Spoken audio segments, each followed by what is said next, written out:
Howdy, all you delicious people. I'm here today to review Mars Attacks. So, this video is to be sponsored today by Nitrogen Gum and any of the other Batman villains who were to have not gone on and got casted in this movie because Danny DeVito and Jack Nicholson. Hey, I'm looking at you, Warner Brothers. But then also, you're not looking at me, so it's fine. We can just have this relationship that's very one-sided. If only, Warner Brothers. If only you would just look at me like you looked at her. So, firstly, we would have to realize that this movie is all about the human race just so desperate to just want a little bit of that thing called trust uh, to have with this alien race. And the alien race is just not having it. It's like Liam Neeson, who all of his family members are to have gotten taken, but he still figures out a way to just win at the end. No matter how long it takes, no matter how many skills that he runs out of, no matter how many phone calls he has to figure out how to do, and what have you. Yeah, so this movie really is to realize how much the human race is to be so naive. And even when they are to finally go and just be like, hey, man, let's nuke the bastards, like how that's just gonna blow up in their face, metaphorically. But so,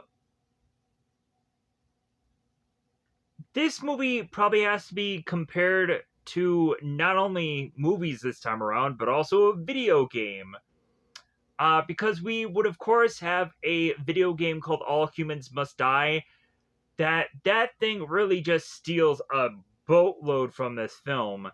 Really, it's specific cosmetics shy of looking like the exact effing thing. But then also, movie-wise, we'd have to probably compare this to any alien invasion movie that we've probably ever seen in our lives. Like, of course, The Earth Stood Still. Nope would be a pretty good comparison. And, uh,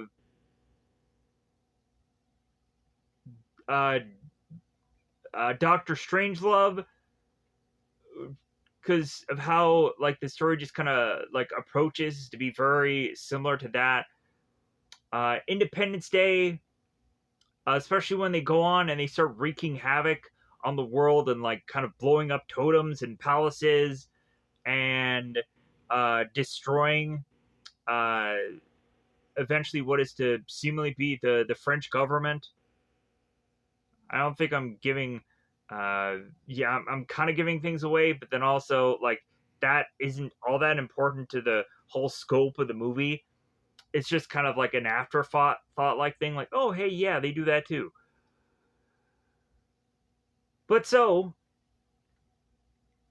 uh yeah, like any other probably alien invasion movies that would probably be a bigger, massive, more comparison that I'm completely forgetting about because there are a plethora of them. Let me know in the comments below, because there's probably a very obvious one that I'm completely forgetting about. And so I think it's about that time to go on into grading this movie, teeing it up a little bit, and then turning around and getting into full-on spoilers. So the grade of this movie. I feel that this movie is fun. Like, I don't feel I can go on and really like have any real qualms about it. Like, it's very Looney Tune-ish, it's very goofy, and I never like that kind of stuff. But I don't feel that like any of the goofiness that goes in this film like I don't want to go on and like not recommend this movie to somebody, but then also like I feel that if you're gonna go into an alien invasion movie, like I don't feel like this is like the starter pack either. Uh, to like, yeah, you need to watch this. If you don't watch this movie, you don't know Alien Invasion. I also think that I really like the cast list in this movie, the massive cast list. Honestly, it seems like Natalie Portman is just kind of there in this movie, but at the end of the film, she does kind of become like the Princess Leia character that just kind of hands out awards. Uh, we have Jack Black in this film that is to play a character for what is to be minutes upon screen, but still, uh, he's to kind of play a role that seems drastically different than anything that I've kind of seen him in, as well as also like certain kind of characters that I'm like, oh, okay, like I've seen this girl kind of going on like Christina Applegate, like I've kind of seen her kind of do similar roles, and yeah, so just kind of nitpicking and being very much uh, kind of putting the pieces together here to best critique this movie. We have Tom Jones in this movie playing Tom Jones, eventually just to have a straight up laugh in this movie. But again, like I like the the risks that they take in this movie to just be like, hey, like we need this character just bizarrely in this movie just for this one joke, and like the payout eventually does work. So with that said, teeing up this movie, it's pretty simple. It's another alien invasion film. A bunch of flying saucers are to make their way to Earth, and instead of going on to seek out like uh, a weaponized solution, they are otherwise thinking of diplomacy and treaties and and stuff that is to otherwise be putting pen to paper when the alien race is going on and saying like, "Oh yeah, we want peace," and they're having their fingers crossed behind their backs and laughing at the human race as they go on to just like, "Man, we're coming in here and we're gonna murder all of them." So while the alien race is going on and through a translator like telling everybody like, "Oh no, don't run, like we want peace, like we want to help you guys out." Death. But yeah, so yeah, so there's a lot of characters that are just kind of fun in this movie. What eventually happens to at some point Glenn Close in this film, trying to not give so much effing away. But I think that she is to be the best kind of resolution character, or kind of where uh, her story is. Uh, Eventually, what happens with that character? I liked how like there is to be a good payoff with that. I'm trying not to spoil too much. Uh but yeah, so I had fun. Let's go into this one. Let's go into full on spoilers. Uh Really, I think that's all I can go on and just say. Like, there's so many POVs, there's so many perspectives that they have to keep continuing to transition in this film, and that's the only thing that I kind of found to be like a little bit annoying. But then also thinking about it, like Independence Day kind of does the same thing, where you have to tell like Jeff Goldblum's story, and you also have to tell Will Smith's story, and you have to tell the president's story. So yeah, so like the easy like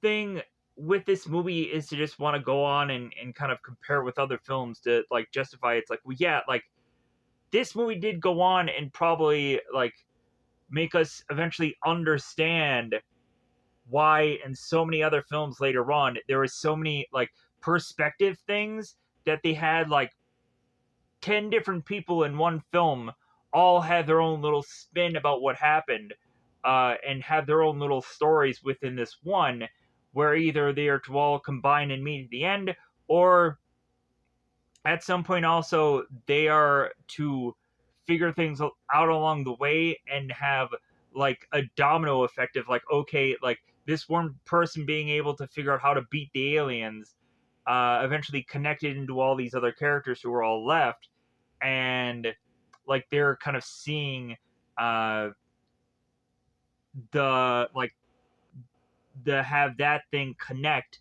with all the other characters. So with that said, let's go on into spoilers and get the deep dish action right inside our souls. But so anyways, let me know how you felt about Mars Attacks. If you have never gone and seen this movie, it's fun. It's fun. Check it out. Like, some people may not go on and absolutely uh be thrilled by this film. But if you've never seen it, I feel that you have to. You're probably gonna go on and question Martin Short's life choices. Uh, but anyways, let's go on and pause this thing because it is spoiler time. Spoiler time. It's about that time I'm gonna spoil this review. All right. Through points of this movie, they have to make it an importance for them to go on and like state like a day and time, I guess, to kind of give you a breakdown of this invasion and how it was to have transpired within like possibly like day one of the invasion till further uh, going on to break down further and further how things started to build. If I hadn't said already, the alien weaponry within this film was to have brain dis disintegrator, or really was to be just broken down as being called a ray gun. So I feel any of the alien weapons, I'm probably just going to call them a ray gun, just because like it's a little bit easier that way. Um, or they're just called like Martian pistol. Like so, like all the guns or whatever. Like I'm not going to be able to decipher what is what. So I could just call them pew pew weapons, as long as you could probably understand what the heck that is. So the beginning of this movie starts out with 4 miles outside of Lockjaw, Kentucky, Tuesday, May 9th, 3 minutes to 7 p.m. So these two neighbors are going on to meet with one another, as one character is to throw out its trash and the other is riding this tractor. So the guy in the tractor is turning to the guy near his trash and is asking him, it's like, well, hey, like, you having like a Philippine New Year or some kind of holiday in your home? Because man, like I'm smelling some meat. I'm smelling something burning. And also like I'm hearing an unusual rumble, an unusual sound of sorts. And so the guy by the trash can's like, well, yeah, like I don't have any specialty going on, or a special thing or holiday or whatever going on, but like I hear exactly what you're saying about that whole meat smell, and also like I don't know where exactly that's coming from. So we have to realize that aliens, like the running joke is that aliens go on to uh they go on to take cattle a lot, and they probe it and they experiment on it, and like that's the goofy running joke. So we all of a sudden see this mass herd of cattle that have all been blasted and they're all just kind of burning up while they're running through these homes, and like that's how they start this film. So all these alien saucers are starting to make their way to planet Earth, and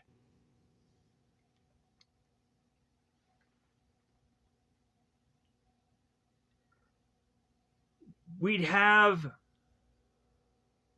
the president, James Dale, who is going on to his press secretaries and generals and Professor Donald Kessler and all these guys to try to figure out, like, okay, like, since it seems we have this alien invasion among us, like, what should we go on and do? Should we go right to the press, or like should we keep it to ourselves and just be hush hush? So we have the wide spectrum of just like, well, yeah, like we should keep this all hush hush, and we should be weaponizing and blast them out of the sky. And we have the press secretary that's like, no, no, no, no. And this is Martin Short's character, who's Jerry Ross, who's like, well, no, like we should probably get some press out of this. So they turn around and they're like, okay, like let's do a press conference. So President James Dale is to go on to television and is to go on and talk about uh, like what's going on. So we'd have Richie Norris, who is working at this I think it's called Joe's Donut World, and he eventually turns around to make his way home to find uh, his brother, who is played by Jack Black, who is Billy Glenn Norris, who is putting this gun together and doing it in a very, very quick pace. So Billy, it seems, is to enlist into the army and is going to be a part of this alien like enforcement division, or uh, is going to be a part of this alien division. So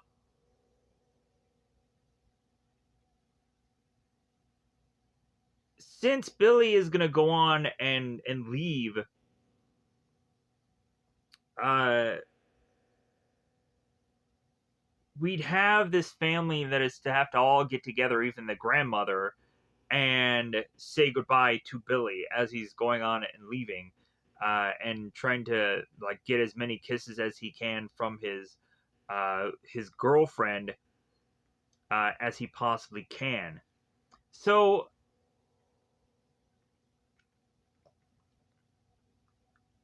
Natalie Lake is to be this talk show host who does this film and furniture show, and it seems that she's come to find out that her show is going to be forced to be put on hold to instead uh, put up this broadcast for the president. So Lake is going on and calling Jason Stone, who's played by Michael J. Fox in this film, and they're going back and forth about like, okay, like why is this film and furniture, like why is my show getting put on hold? It's like, well, I don't know. So the president goes on to like do this whole speech of a thing, and we then transition to Las Vegas, Nevada, Wednesday, May 10th, 1:43 p.m.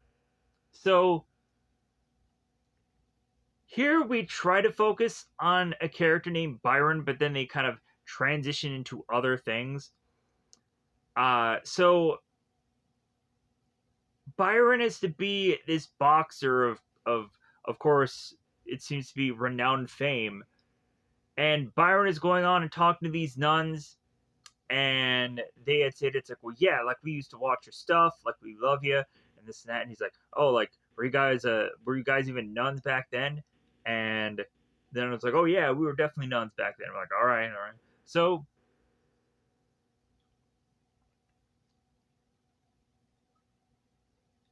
that is going on, but then also it seems that Jack Nicholson is playing double duty here as both Art and Barbara are to have this just kind of disagreement about how Art is having his hotel business like really uh, pollute the economy or pollute the environment and this and that. So really, Art is just so focused on his business that he doesn't care what Barbara is really saying here. But if anything, Art is much more focused on what exactly the president is saying during this speech. So at some point, Barbara is to go into thinking that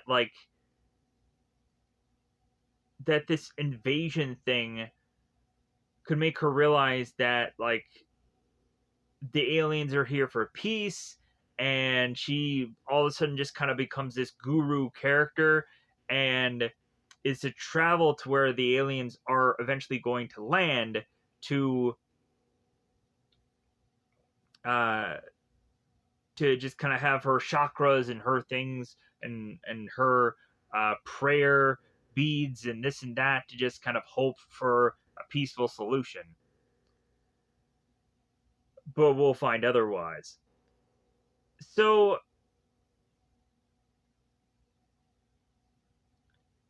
President James Dale sends General Casey out to meet with the aliens. So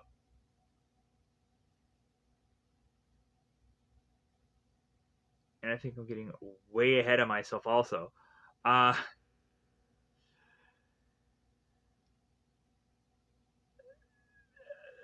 so yeah, so getting way ahead of myself.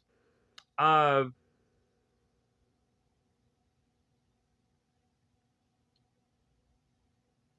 so after uh this thing with the president is to be over, both Lake and Jason Stone are talking, and Lake is mentioning how she was able to get Professor Donald Kessler, who is Pierce Brosnan's character, on her show, and also we would have Byron, who's getting a phone call from Luis Williams, stating to him that his kids are missing. And Luis will go on and find her kids while she's going on and doing her bus job, and kind of puts them in the bus to go on and at some point go to school where they're going to get this class tour. So the president wanted to go on and let everybody know that everything is going to it seems operate as normal, like schools are going to be open, like everything's going to be open to the public. We're just going to run as normal until something ends up uh, legitimately like breaking down here and or chaos is to have happened. But so we'd have the first lady that is to take this time in the early parts of this film to want to go on and like redecorate the White House. And Natalie Portman's character here, who's just called Taffy, is stating to her mother, it's like, well, this isn't even your house. Like, why are you going on and like putting your own stamp of design in this home? But the first lady will also just kind of take a picture of this decorator, but she wants a little distance from him. So Taffy at some points kind of just becomes this like quasi comic relief, but it like the jokes don't, I think, really land. So, anyways, uh, we'd also come to find that this press secretary, Jerry Ross, is to be going out looking for ladies of the night. Jerry Ross is to mention how like his job is just very stressful, and he's hoping to get some kind of release or relief from these women. And that goes on to foreshadow later where uh, Jerry Ross just continues to be looking for women, and it ends up horribly backfiring on him in the later part of the film. So Byron gets a call from his wife, and there's nothing that he can really do because at some point he's going to go on and get a plane, a flight to get back to his family, and he ends up calling them later to just have a short, brief conversation with them and tell them that he loves them, and also is tell them like, well, yeah, like I'm gonna get my plane flight by 4 p.m. tomorrow, and then by 4 p.m. tomorrow he has to recall them and say like, yeah, like all the planes all delayed, like I don't think I can go on it at all, like find some plane to get to you. So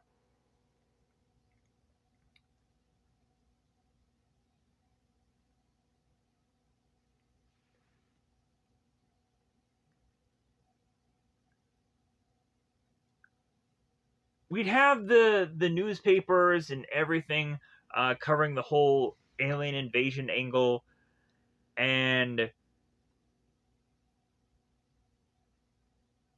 we'd have Barbara that is going on to coming up with some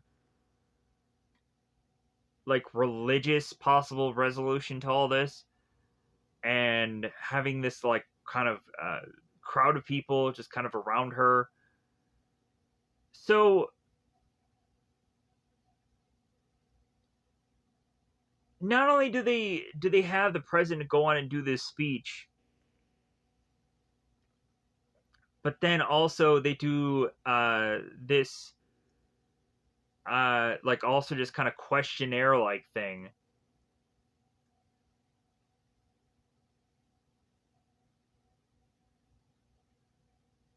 So we would then turn around and have the film and furniture show go on with both Lake and both this professor. And while this show is to go on, it seems that the two of them are all of a sudden to start flirting with one another, and the professor is touching Lake's leg. And the whole entire time, we have Stone, who's again Michael J. Fox here, like noticing this, and is like, "Well, hey, like he's touching her leg, he's copping a feel." It's very like very minute about all of what's going on here. So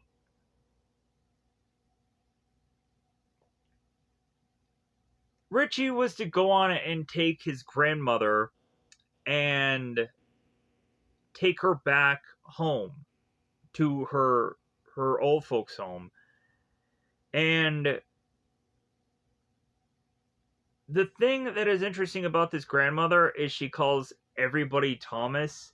Even when they go on and correct her, she still just calls them like, yeah, I know who you are, Thomas. So stating that if this girl is going to be legitimately the savior of the human race, she's not all that really there. So while film and furniture are going on, uh, the TV flickers a little bit, and we would then transition to the Martian ambassador going on and doing this full-fledged speech. Somehow they had figured out some goofy way to do a translation, and they figure out what the Martian was actually saying. And half of the time, like, well, what the heck is he even saying? So, transition to Byron. Byron is to go on and realize that, like, man, like, he's really down on his money, and he's all of a sudden having this car window roll down, and it's Art. It's like, hey man, come on in. So Byron and Art having this conversation, and Art is wanting to use Byron as muscle. Like, hey man, like, I got people that owe me money. Like, if you want to go on and give them a left hook, like, maybe I can go on and send some money your way. And Byron is like, well, hey man, I only fight people in the ring. Like, I'm not gonna fight for you. And Art is just like, well, uh, like okay, all right. Because eventually, like, Byron convinces Art enough that he's not gonna go on and stoop that low. So transition after the fact of them being able to now have a bird's eye view of what these aliens actually look like.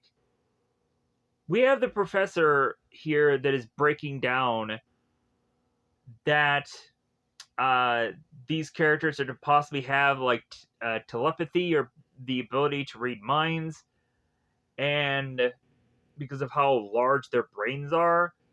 Uh, but he's also just kind of breaking other things down to just kind of help better understand this alien race here. So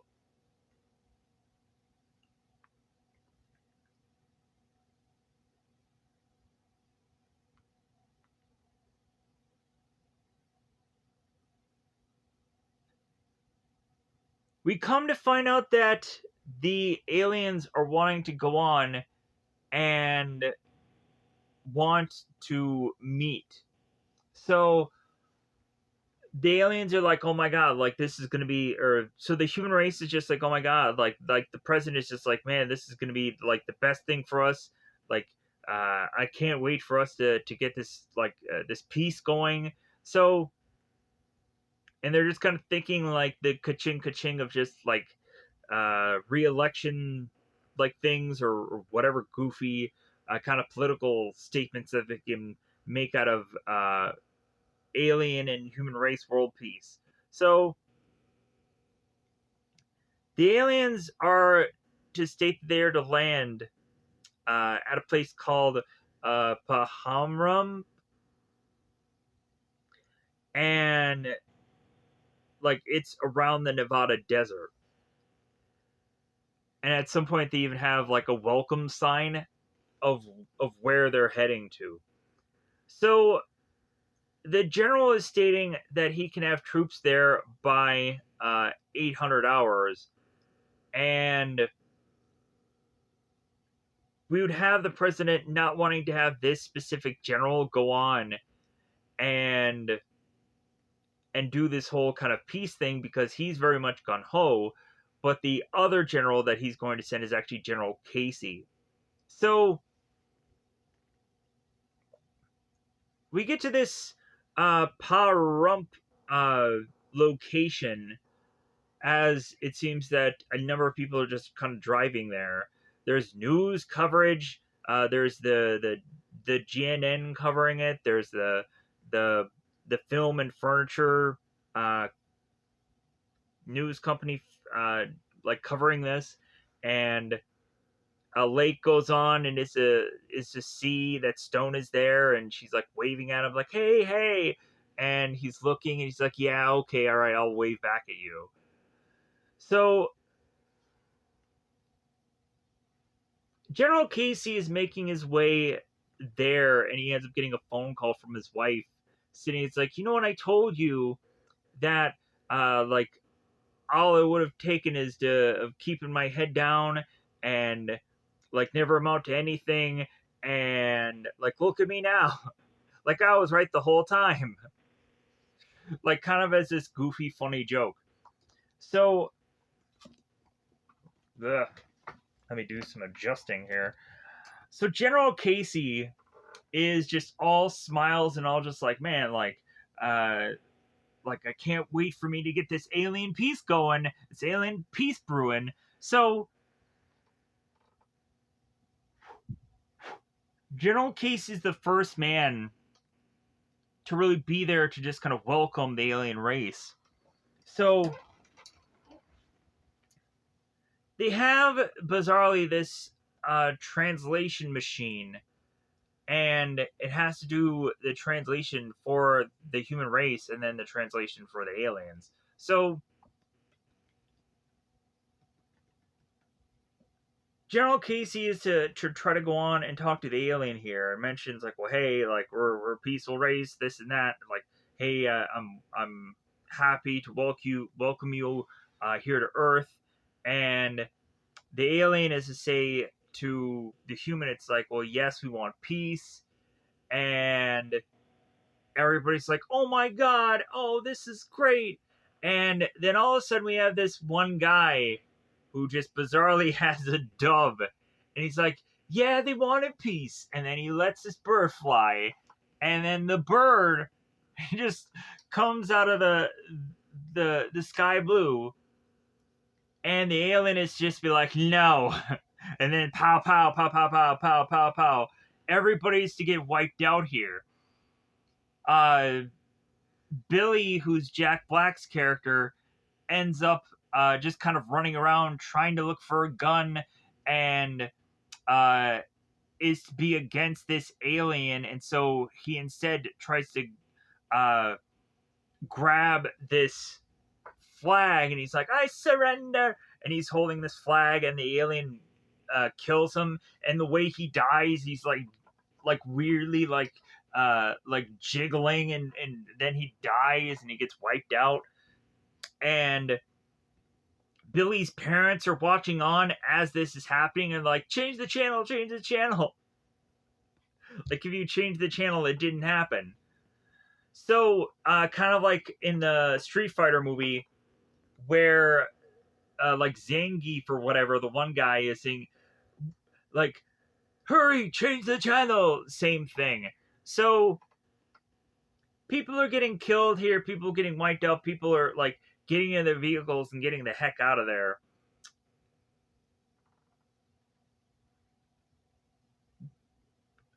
Stone was to have also, before this whole thing got like started, he had this whole like speech about them like waiting like for what this alien race is going to go on and do, and and this, like, it was all just about waiting to see what like we as a human race was probably also going to do as well.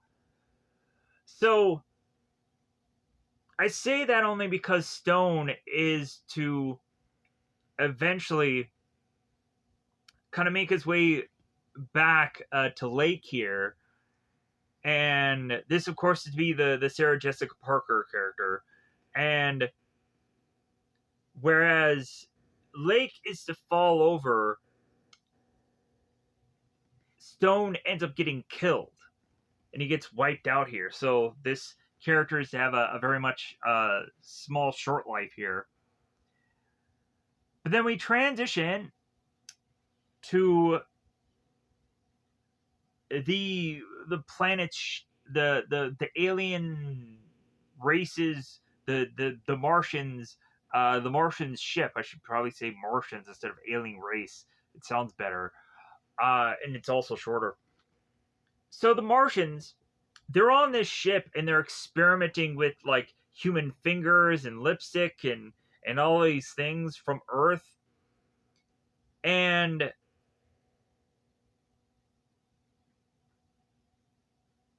we'd come to find that uh, that Lake here is going to get her head chopped off and put in a, a glass bowl or bucket or whatever, and her head is actually from the body going to have a dog on top of it. And I just thought that was very weird. Maybe they were experimenting putting a head on that thing, and then eventually figure out a way to kind of use that as what eventually will be the Martian girl at some point.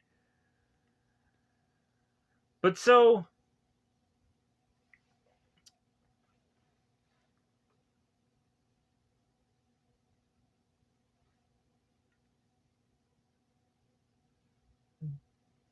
we desperately have the president wanting to go on and maybe think that there was some just small mistake about that whole dove thing that the aliens or the Martians didn't understand. So the president is to have a desperate move of trying to radio wave the Martians to tell them it's like, well, hey, like that dove wasn't working with us, like hey man, like let's still try and let's work for peace here. We have no qualms against you. And so in response, the Martians decide like, well, yeah, like if we're gonna go on and we're gonna do this, like let's do this right. Like let's go on and let's have us meet in the Congress, as if the alien race knows about Congress, and like let's get this signed. Let's get this permanent that we're going to be besties. So we have newspapers going on and talking about the Congress meeting. So we would have the professor. I guess I should legitimately have some kind of name tied to Pierce Brosnan's character besides just Professor. But like, I don't know if there's really any other real professors. Professor Donald Kessler.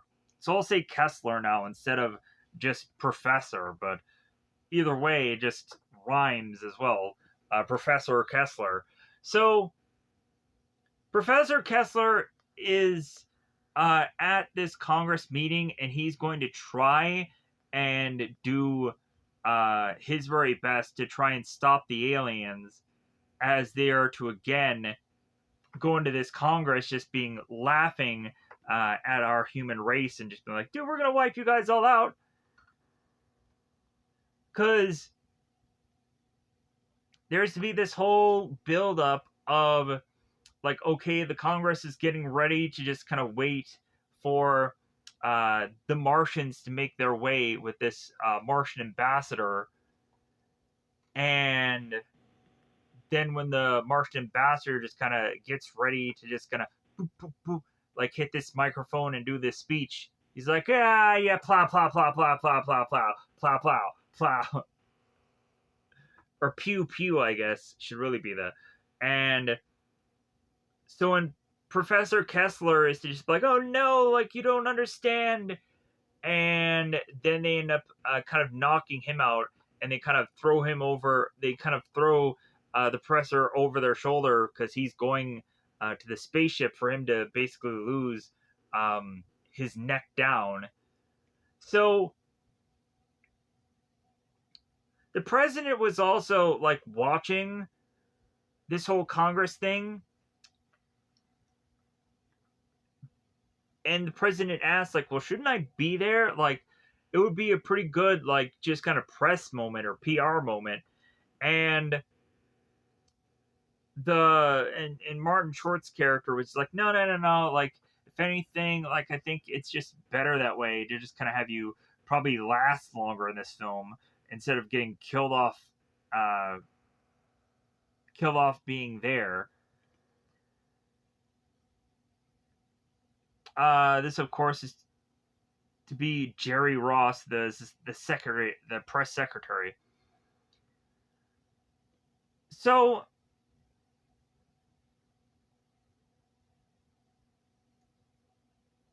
Barbara, I guess I should do some coverage of Barbara here. Barbara goes on to meet up with Art as he's doing this whole tape recording thing, and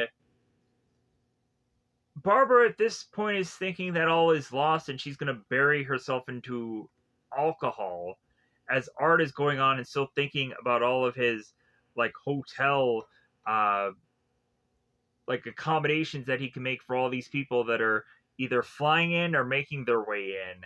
So and then Art will at some point get his entire building as well as him completely demolished, and that's the whole payoff that eventually is to be like, ha ha ha, like this guy puts so much time and effort into blowing all this money for all these people to come to this building that ends up getting destroyed. So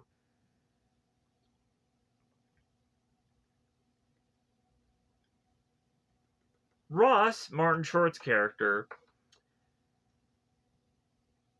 is to leave the White House, and he ends up finding another lady of the night so very much close to the White House, and so he starts talking to this woman that says absolutely nothing, but I think is just kind of looking at like, oh my god, like this girl's chest or this girl's butt or this girl's so like again this guy is going on and again talking about how stressful his job is and is to like try to get this girl to like, hey, how about you come with me? Like, I can give you a private tour of the White House. And this girl says nothing, is just continually chewing away at this gum. So she goes with him. She goes in the White House and she meets with him in this room environment, which has this bed nearby. So there's this bizarre fish tank. So when finally Ross is to want to go on and start to make out with this girl, he more just so realizes that she's consistently chewing on this gum and is to take his own fingers and start putting it in this girl's mouth. I'm like, you never do that. Never. Like I'm sorry, this girl is gonna chew this thing and spit it out. But no, there's a whole reason for the gum. Because it's nitro gum, which helps the aliens be able to breathe in this atmosphere or be able to look like they're breathing. So Ross puts his finger uh into the girl's mouth to lose a good chunk of it. So Ross ends up turning around, getting killed here, and then the Martian girl is to start making her way to the president. Slowly but surely, probably killing a number of other guards along the way, but she's trying as much as possible to get to the president, and she's getting to him while they're sleeping. So, come to find out, uh, there is to be uh, a thing that is to go on and wake and surprise the president and first lady that kind of just forces them out of their beds. And one of the Secret Service comes in and blows this girl away. And I think that's how it all plays out. Um, and then they end up kind of dissecting her and finding out that the nitrogen gum was to be the way these Martians could be able to breathe in this atmosphere. So this all turns around, and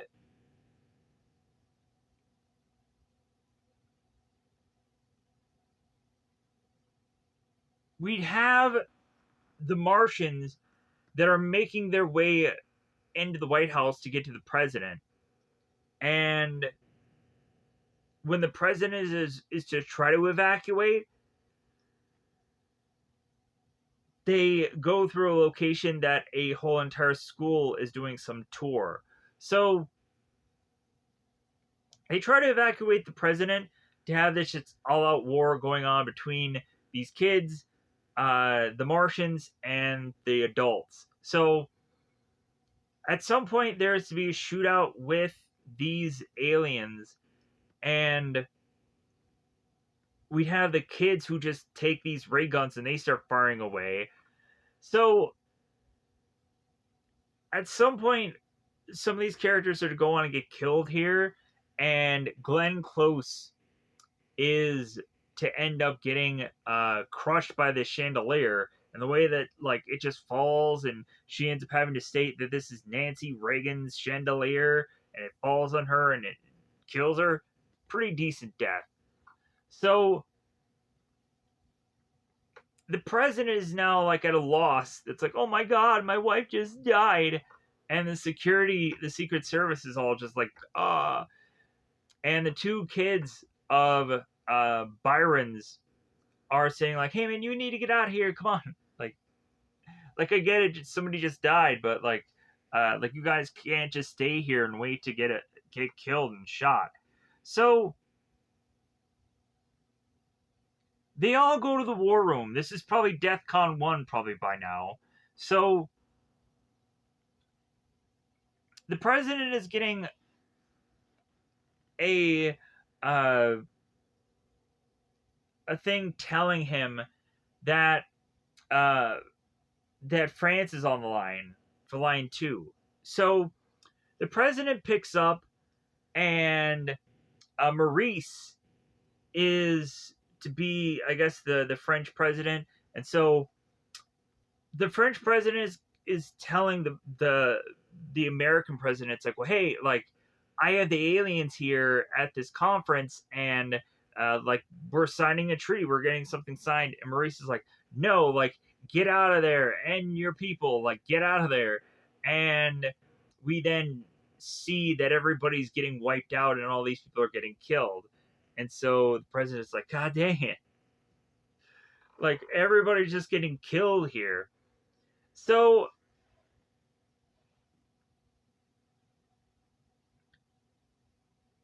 they finally decide, it's like, okay, like let's get the nukes, like let's bring the nukes, like come on, let's wipe these bad boys out.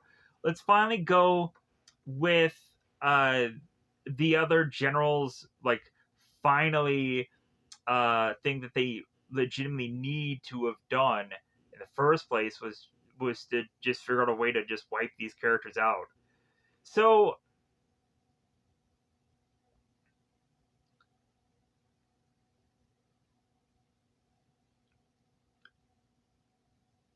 they end up shooting off the nuke, and they're thinking like, man, is it gonna hit, is it gonna hit, hopefully it goes well. And the Martians end up releasing from out of their ship some kind of deterrent, and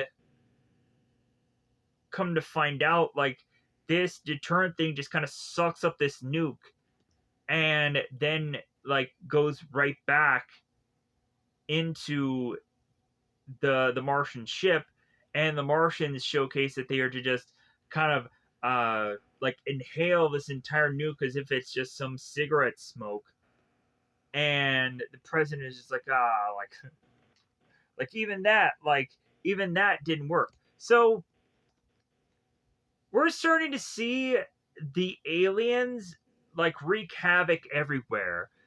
They're blowing up palaces.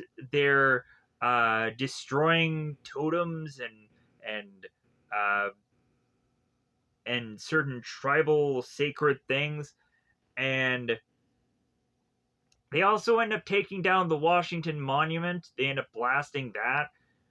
believe that's Washington Monument. The weird, goofy little uh, the thing that was also in, I think, the Spider-Man movie, the Spider-Man Homecoming film, that ended up getting destroyed. So like, wow, how creative is that? Somebody probably took that idea.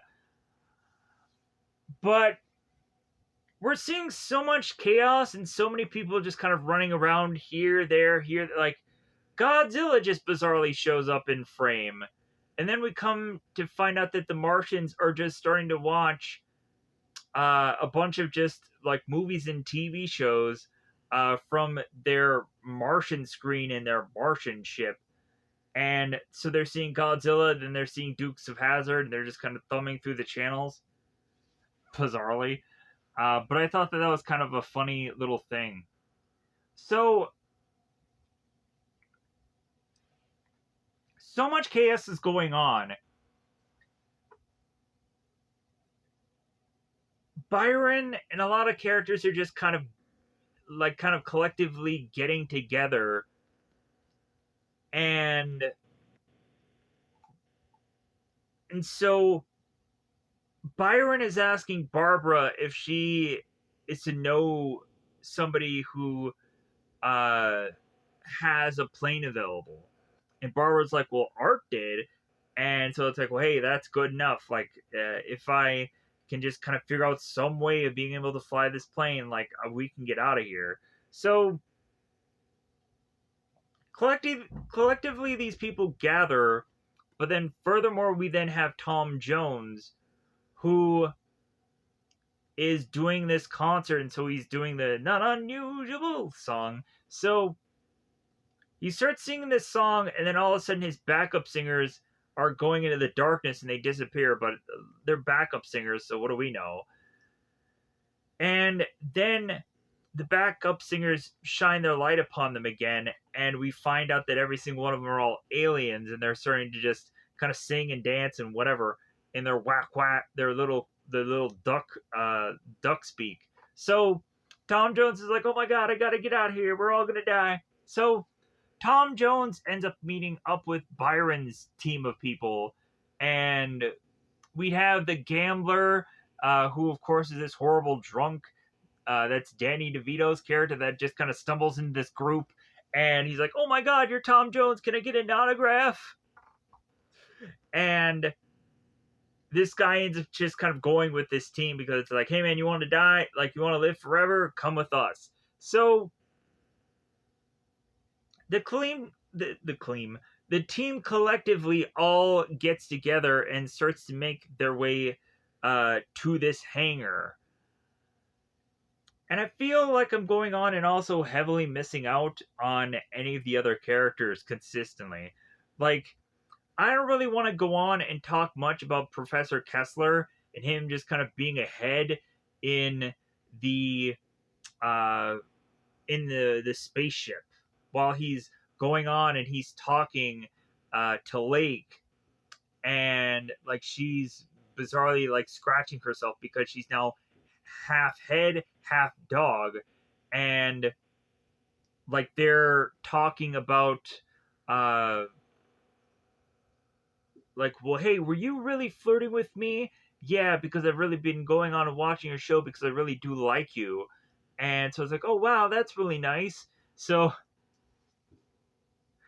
eventually we keep going back to those characters, and they realize that their ship is going to go down at some point once we start to realize how to eventually beat them.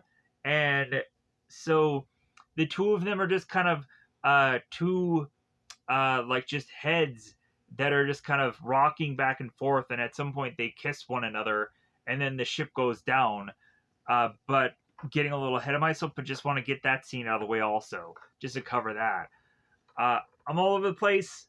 I'm sorry, that's what happens when I do these kind of reviews, when there's so much going on, and then also uh like it just gets to the point where I just want to like figure out how to just kind of get the stories just quicker done, so I have less to say. So moving on. So this whole group gets to this hangar. Byron is to notice that a bunch of Martians are outside this hangar, just waiting there, just I guess grouping together. So Byron is forced to realize, especially after Danny DeVito's character had just gotten killed by surrendering and stating that he's a lawyer and aliens need lawyers, and the alien kills him anyways. Byron decides that he's going to go on and distract these aliens for this group to fly off, as Cindy was to go on and help Byron and then get back into the plane.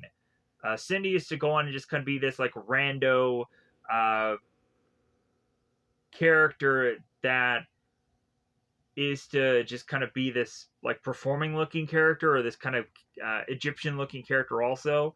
And they just kind of bizarrely toss her in here without any kind of real backstory. So I feel that I should also get to the other side of story uh with Richie, but really I feel that that's going to come up eventually. So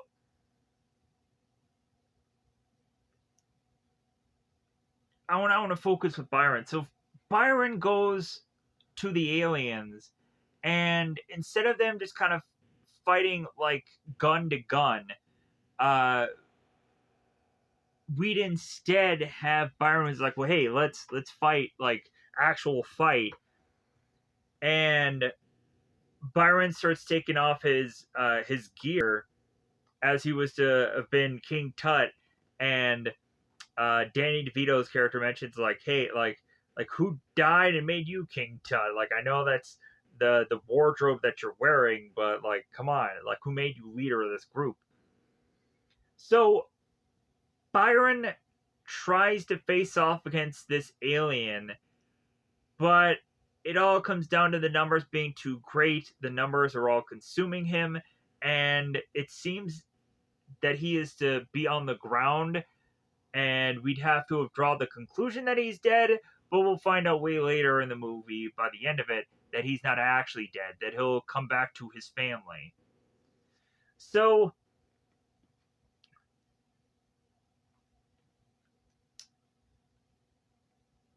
Tom Jones flies off of this plane to their rescue. So Richie goes back to be with his parents, and his parents are at their trailer gunning up, and they're wanting to stay at this trailer to defend it, and Charlie and his parents are eventually going to realize that there's this massive robot that's taking these trailers and crushing the trailers. So there's nowhere to really hide here. But so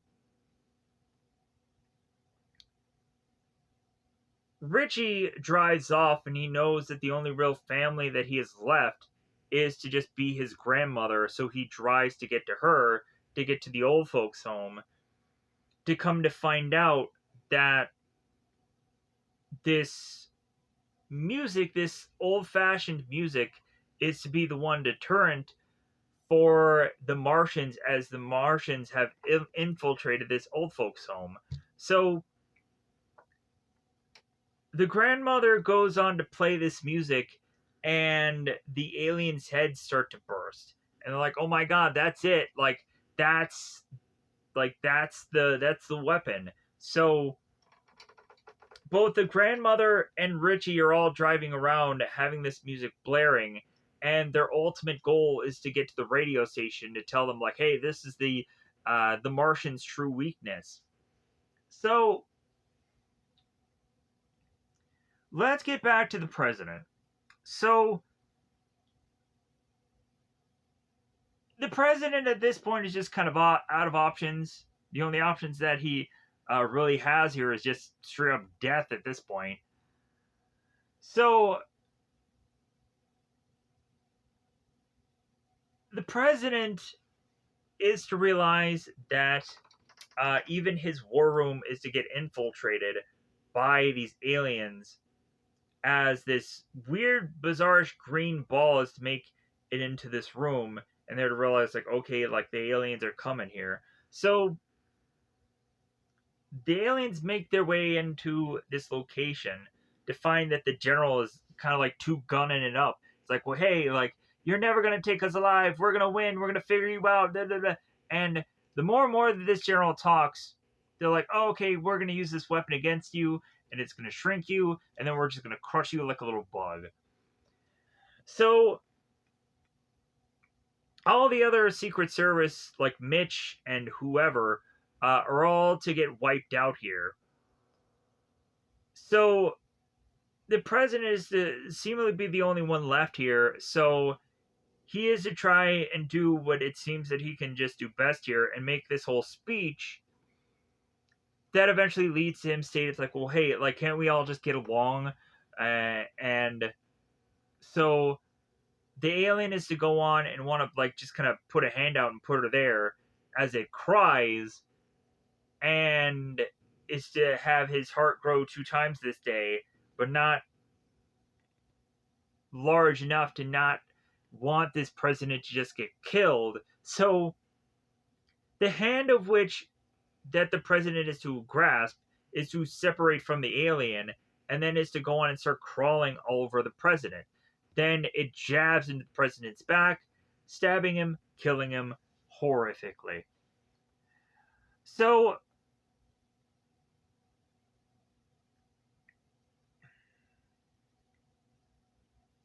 the music all is to be placed upon these boom boxes and all over town, and this then leads to us figuring out how to beat these aliens. They start going on to find all of these locations where all these aliens are, in order to find ways to just kind of have them hear this music, and they all start dying. It's like, oh man, we're all starting to win. This is great. So all this comes to a head by the end of this, to have both Richie and his grandmother getting these medals of honor, and they're handed these off by Natalie Portman's character, who I guess is just kind of like acting uh, president, because it seems that all of the other uh, cabinet members or anybody who had any real political pull had all gotten killed off. So they're just like, well, you could be this one, you can be this character. We're just gonna do an honor system and just say that she's technically the president. So Taffy and Richie, like, while they're talking to one another, Taffy is looking at Richie. He's like, "Hey, do you have a girlfriend?" Like, telling us, is like, well, yeah, it was kind of meant for them to just easily end up together. Uh, but yeah, so like that's how it just kind of all plays out within this movie. There's mariachi bands singing, or playing, because I don't think they were singing; they were just kind of playing uh, some national anthem like tune. But so that is to, of course, end our film. There's probably a bajillion things that I didn't go on and state here, or wanted to just kind of get done quickly, and so I left a lot of stuff out. Uh, yeah, like that's for the most point when it ends up kind of being put through here. I'm sure as soon as I go on and put this video onto YouTube, I'll have realized that I had forgotten 12 different things, or just probably one, and it'll just irk the crap out of me that I didn't state that one thing. But with all of the stuff that was kind of within this one film, like, it was better off to just kind of um, state what I could. And plus, also, like, with this movie being like 2 hours in length, and being able to get it done in an hour is actually pretty good. So let me know in the comments below how you felt about this film, how you felt about whichever. Uh, Maybe at some point, some future movie reviews. or show reviews. If you want to go on, and if you haven't subscribed yet, or you haven't gone on to watch other videos, please go ahead and do so, because eventually I will go on and try to consistently do uploads. Um, but I'm also really wanting to find an easier movie or show to just do that actually is a trending thing, so I can actually go on and have one easy review for once. Because man, a lot of these are just so like so much all in one thing that I have to go on and like remember 2 hours of it, and then come in here and like get exhausted just kind of like putting all this in there. So that said, but it's also a labor of love. It's a passion project, and I always love movies and shows. So with that said, I'm gonna get the heck out of here. Goodbye, everybody. Goodbye, everybody.